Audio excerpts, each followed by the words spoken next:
En esta segunda parte del tema 9 vamos a ver el punto 4 que trata sobre las funciones del ADN. La estructura, función, desarrollo y reproducción de un organismo dependen principalmente de las propiedades de las proteínas presentes en cada célula o tejido. Una proteína consiste de una o más cadenas de aminoácidos. Cada cadena de aminoácidos constituye un polipéptido y la secuencia de aminoácidos en una cadena polipeptídica está codificada por un gen. Dos pasos ocurren durante la síntesis proteica. Un primer paso denominado transcripción y el segundo denominado traducción. La transcripción es la síntesis de una copia de ARN de cadena simple a partir de un segmento de ADN. La traducción o síntesis proteica es la conversión de la información de la secuencia de bases del ARN mensajero en una secuencia de aminoácidos de un polipéptido. A diferencia de la replicación del ADN, que solo ocurre durante una parte del ciclo celular, por lo menos en los eucariotas, la transcripción y traducción generalmente ocurren a lo largo de todo el ciclo, aunque es mucho más reducido durante la fase M de la mitosis o meiosis.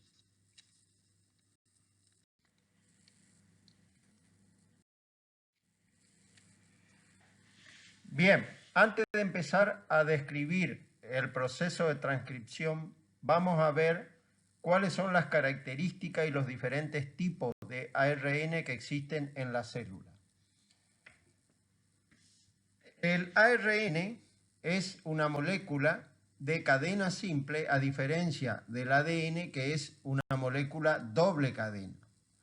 Los ARN poseen en su estructura nucleótidos compuestos por un azúcar, que en este caso es la ribosa en lugar de la desoxirribosa presente en el ADN.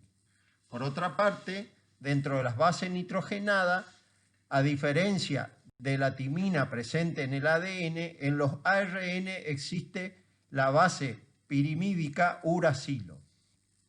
Los ARN son moléculas que pueden catalizar importantes reacciones biológicas actuando como si fuesen enzimas.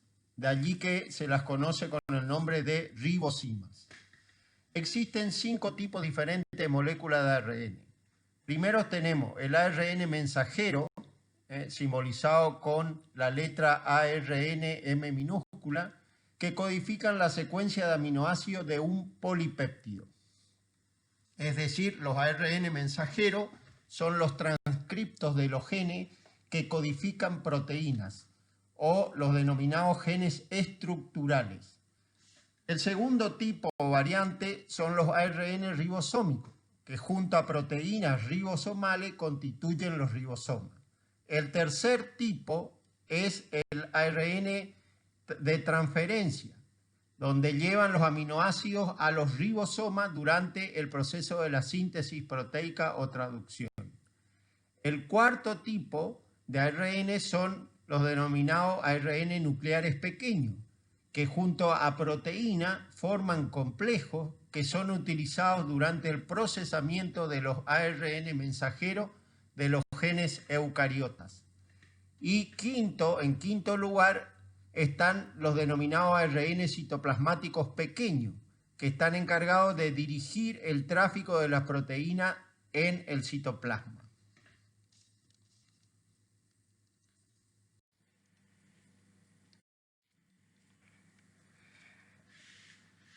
Para que se produzca el proceso de la transcripción o la síntesis de los ARN mensajeros, es necesario la participación de una enzima específica denominada ARN polimerasa. ¿Cuál es la característica de esta enzima? Bueno, la ARN polimerasa es la enzima encargada de la síntesis de los diferentes tipos de ARN a partir de los genes específicos que se encuentran en el ADN. En muchos procariotas, una simple ARN polimerasa sintetiza los 3 tipos de ARN presentes en dichos organismos, que son los ARN mensajeros, ribosómicos y de transferencia. En los eucariotas, los 3 ARN nucleares son codificados por diferentes genes y la transcripción de los mismos es producida por 3 clases de ARN polimerasa. Tenemos, por un lado, la ARN polimerasa 1, que transcribe los genes para los ARN ribosomales de las subunidades 28S, 18S y 5,8S. En segundo lugar, tenemos la ARN polimerasa 2, que transcribe los genes de los ARN mensajeros y algunos genes para los ARN nucleares pequeños. En tercer lugar, tenemos a la ARN polimerasa 3, encargada de la transcripción de los genes para la subunidad 5S del ARN ribosómico, los distintos ARN de transferencia y otros ARN nucleares pequeños.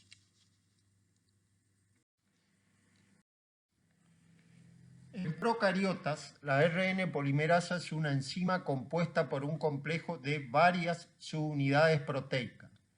4 de ellas constituyen el núcleo de la enzima, formada por 2 subunidades alfa, una beta, otra beta prima, más una subunidad denominada factor sigma, la cual cuando se une al núcleo de la enzima pasa a constituir lo que se conoce como la holoenzima de la ARN polimerasa.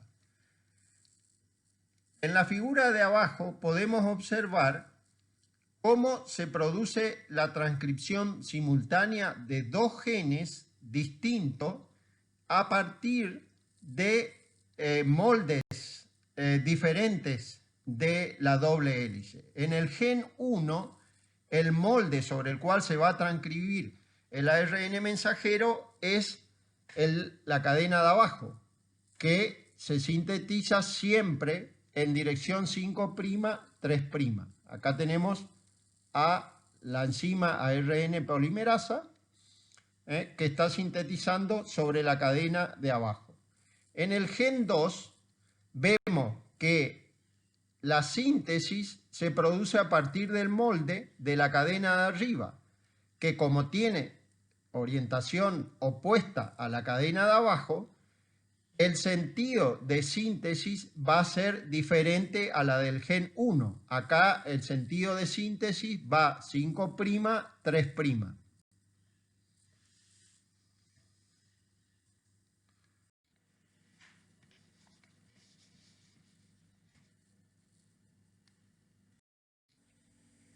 El proceso de transcripción de los genes se divide en 3 etapas. Una primera etapa de iniciación, luego una etapa de elongación y finalmente una etapa de terminación. A continuación vamos a describir qué es lo que ocurre en cada una de esas etapas. Un gen procariota puede ser dividido en 3 secuencias o regiones con respecto a su transcripción. Por un lado tenemos una primer región denominada promotor en color verde más oscuro, que es una secuencia en el ADN que se ubica hacia el extremo 5' o como se lo conoce río arriba del gen. Y es la región en la cual la polimerasa de ARN va a interactuar para poder iniciar la transcripción de la siguiente región, que es la región codificante para el ARN. Más 1 representa la primer base o nucleótido de la secuencia codificante de dicha región. Luego tenemos al final, ubicado hacia el extremo 3' o río abajo como se lo conoce, la región denominada terminador, y que es el lugar específico que le va a indicar a la polimerasa de ARN que ha finalizado la transcripción.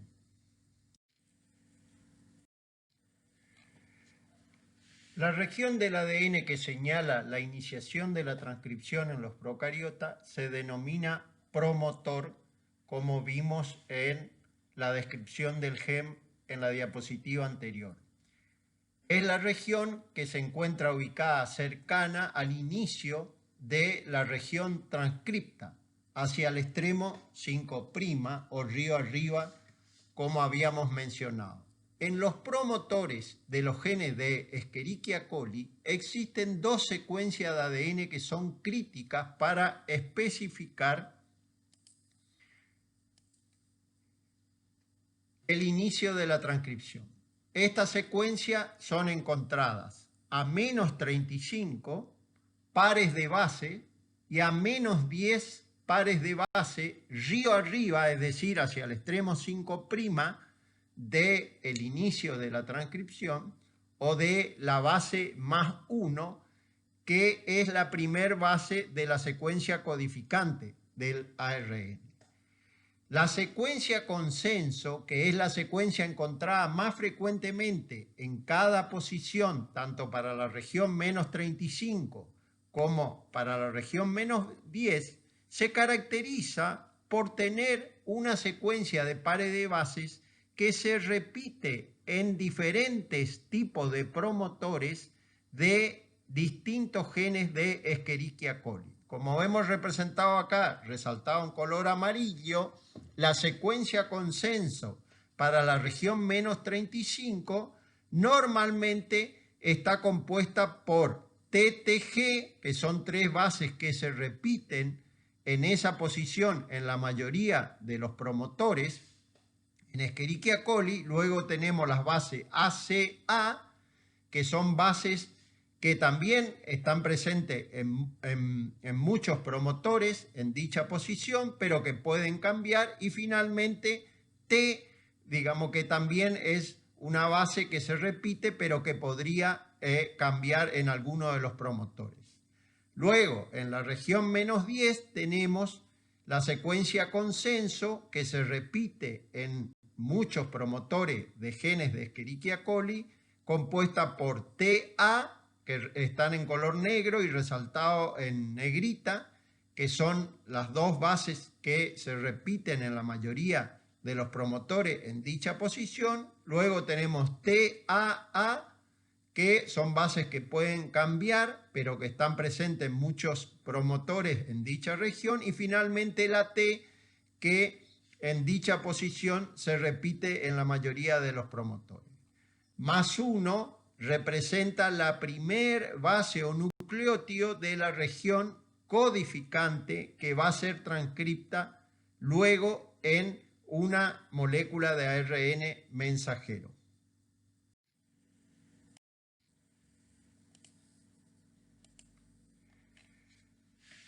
Para que la transcripción comience, la holoenzima de la ARN polimerasa, es decir, con todas sus unidades juntas, se une al promotor del gen que va a transcribir en 2 pasos o etapas.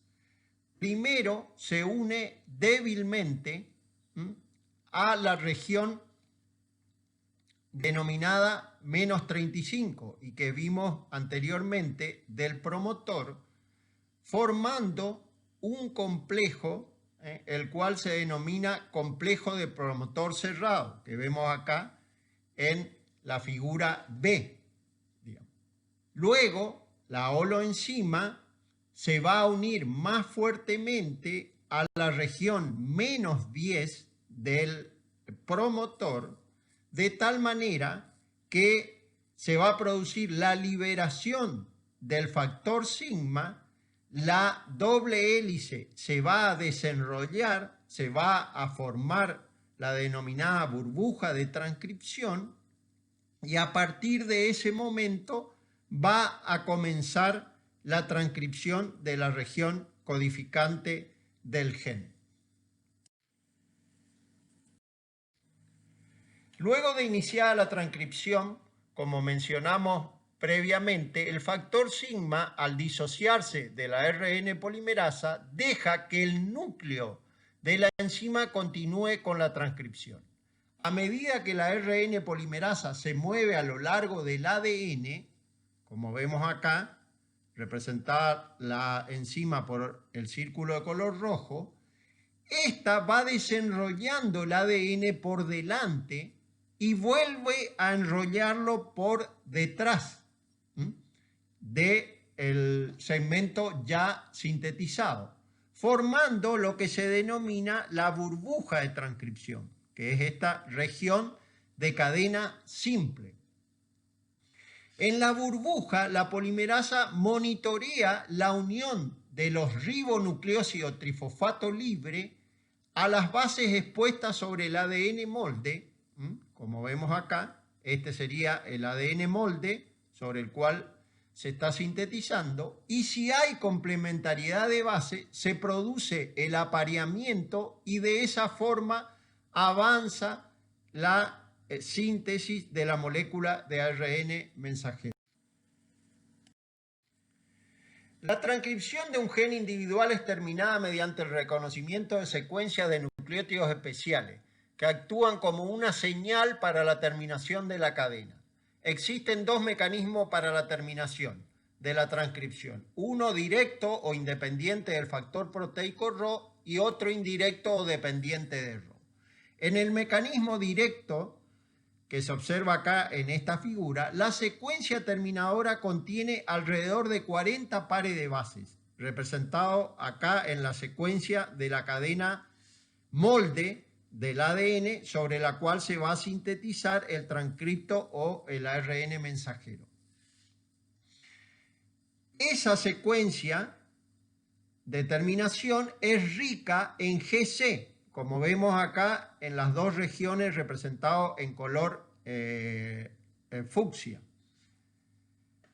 Y luego es seguida por una secuencia de varias adeninas que se repiten.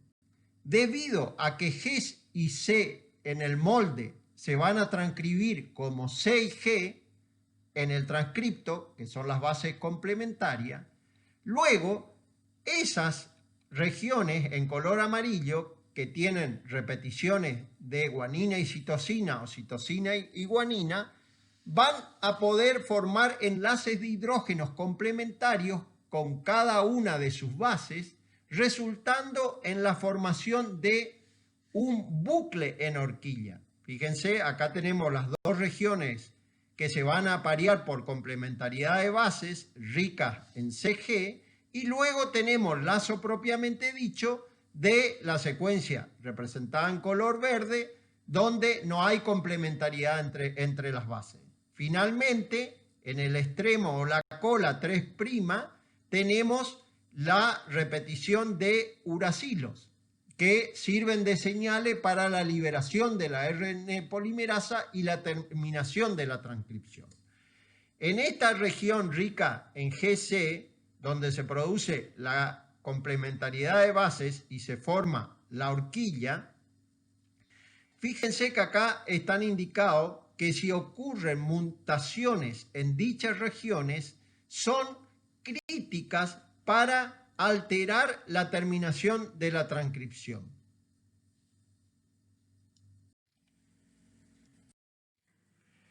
En el mecanismo indirecto de terminación de la transcripción, o dependiente del factor proteico Rho, se necesita dicho factor, denominado Rho, para que la RN polimerasa reconozca las señales de terminación. Los terminadores que dependen de Rho carecen de ese cordón de adenina y timina que vimos en las terminaciones directas, en el ejemplo anterior, y generalmente tampoco forman esa estructura de lazo que vimos anteriormente. Rho es una proteína, es un hexámero con dos dominios.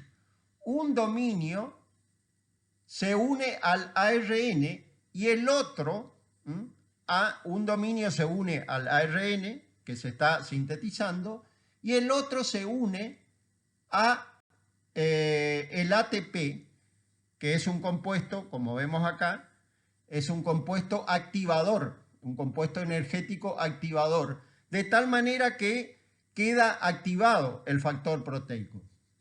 El RO activado se une a su secuencia de reconocimiento que está cerca del extremo 3' del ARN, que está acá, este segmento denominado sitio root, y cuando se une activado, RO hidroliza el ATP en ADP más fósforo y se mueve a lo largo del ARN hasta alcanzar la ARN polimerasa, produciéndose un plegamiento del transcripto, y de esa manera, cuando alcanza a la ARN polimerasa en el extremo 3', esta para la transcripción y rompe los enlaces de hidrógeno entre el transcripto y el molde de ADN. Y de esa forma se produce la terminación de manera indirecta.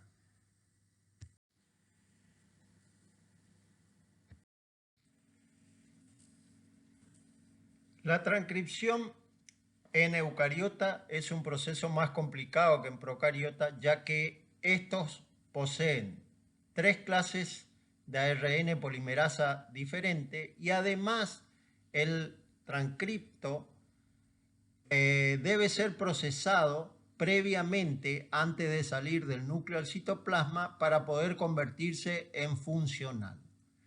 En eucariota existen 3 ARN polimerasa diferentes, las cuales transcriben los 4 tipos distintos de ARN que existen en la célula. La ARN polimerasa de eucariota tiene una estructura de subunidades proteicas mucho más compleja que la de los procariotas. Algunas de esas subunidades son similares a las de Escherichia coli.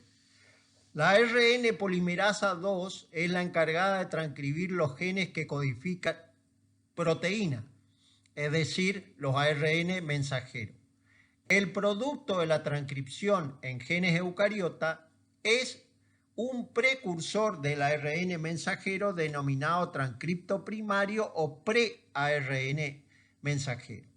Este pre-ARN mensajero debe ser procesado o modificado para obtener un ARN mensajero maduro antes de salir del núcleo al citoplasma.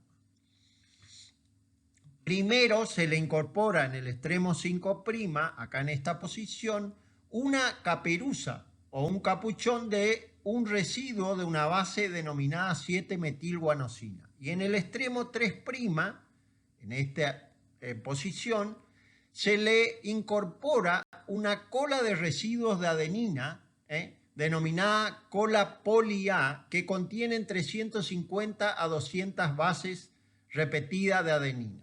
La caperuza y la cola de poli-A protegen al ARN mensajero de la degradación por exonucleasa cuando éste sale del núcleo al citoplasma para ir a los ribosomas y que se produzca la síntesis proteica. Además, la caperuza en 5' también es importante para el señalamiento y el posicionamiento del transcripto en los ribosomas y que de esa manera pueda comenzar la segunda etapa, que es la traducción.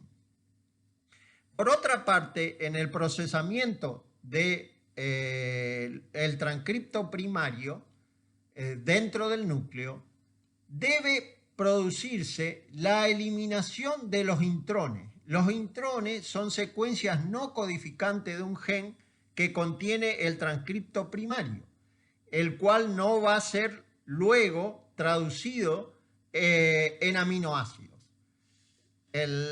La secuencia que sí va a ser traducida en aminoácidos del transcripto son lo que se conoce como exones o secuencias codificantes de un gen. Ese proceso de corte y eliminación de los intrones en el transcripto primario se denomina splicing y se produce en el núcleo antes que salgan al citoplasma. En el caso de los procariotas, los genes procarióticos no contienen intrones, por lo tanto, no se produce este proceso de corte y empalme o splicing como en los genes eucarióticos. Además, tampoco se produce la modificación del agregado de la caperuza en 5' y la cola de poli-A en 3', ya que en procariota, al carecer de núcleo, el proceso de transcripción y traducción ocurre simultáneamente en el citoplasma.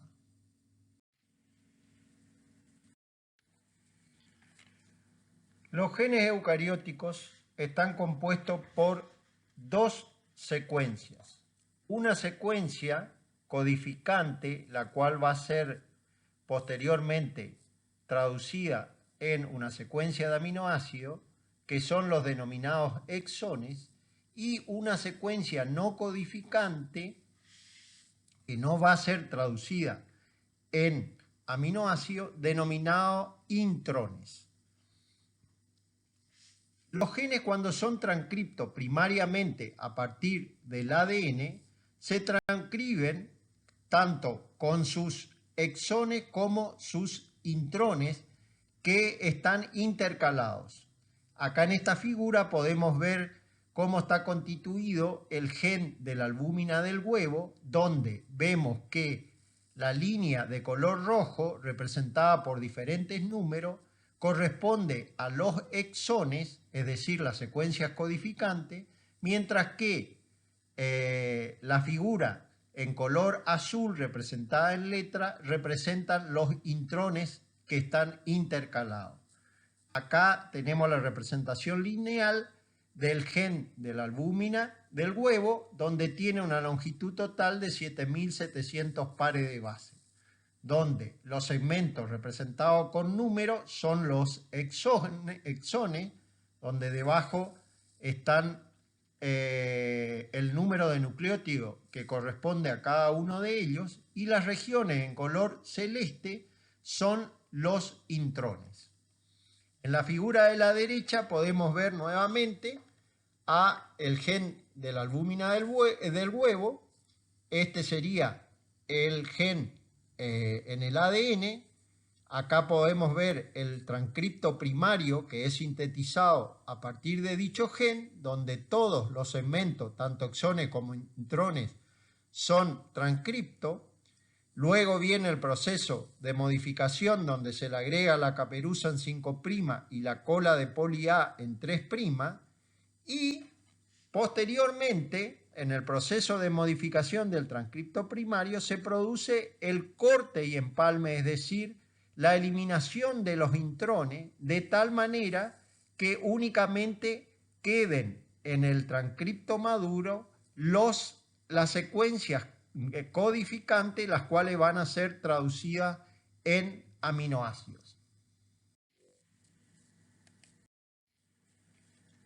Un fenómeno interesante se descubrió en la década del 90 a partir del estudio de la expresión de los genes, en los cuales se pudo demostrar que muchos genes son capaces de, a partir de un único transcripto primario, sintetizar diferentes proteínas que van a cumplir distintas funciones en el organismo. Este es el ejemplo del gen de la alfa-tropomiosina, donde observamos en la parte de arriba el transcripto primario inmaduro con los exones representados con número y los intrones con los segmentos en color celeste intercalados, el cual, de acuerdo a cómo se produce la eliminación de los intrones y la unión de los exones, puede dar origen a diferentes transcriptos maduros. En total, acá tenemos 9, que luego van a sintetizar distintas proteínas, las cuales van a cumplir distintas funciones dentro del organismo. Acá tenemos 2 que cumplen funciones en el músculo, una en el músculo estriado y otro en el liso. Después tenemos 3 proteínas que van a participar en el cerebro y otras proteínas que van a actuar en los fibroblastos. Este fenómeno es conocido como corte y uniones alternativas, y su descubrimiento cambió el paradigma que existía hasta entonces, donde se creía que los genes solamente eran capaces de sintetizar una única proteína.